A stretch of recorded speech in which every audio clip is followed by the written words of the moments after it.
What are the biggest benefits that you're getting from using Clipped, Alex? For me, it's a lot easier to help get their games in check and make sure that they're working on the right things. Because there's no bigger obstacle than just them going to the range and hitting golf balls without working on anything specific, really. And I can make tests and combines and things like that that suit what they need to work on. Okay, let's go and do it. Let's go and figure out what shot you're trying to play. Let's see your intention. Let's learn how to read lies. Let's learn how it's going to react with spin and things like that. And then, all of a sudden they've got 3 shots in a round that they didn't get up and down from around the green out of the rough. And now they've got 3 shots up and down. Now you're 3 shots better.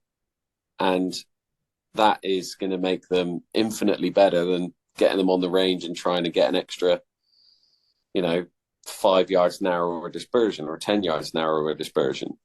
Yeah, I mean, it's about being targeted with your practice, isn't it? And actually, yeah, a lot of the top college players that use Clipped say the same thing, that it shows me what I'm doing when I'm playing really well. It's showing me which parts of my game drive that high performance. The question I always ask a player, especially my better players, your tour players and things like that, or mini tour players that want to get to the next level and kick on, is I'll ask them about specific parts of their game and ask them a question: is it better than or just as good as the top 50 in the world in this certain circumstance? Is your putting from 8 to 20 feet up there with the top 50 in the world? Yes. Okay. Maintain that. That's a maintenance value.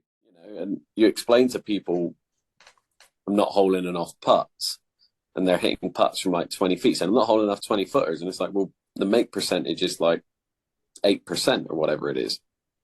So I think you're putting yourself in a bracket that you far outweighs where your ability level is and your expectation level. If you manage your expectations as a golfer, I think everyone will be infinitely better. And because you'll build yourself up more on those shots that you think are bad, and you also give yourself a lot more credit for the shots that you think, oh yeah, that's an okay shot, which is actually a really good shot.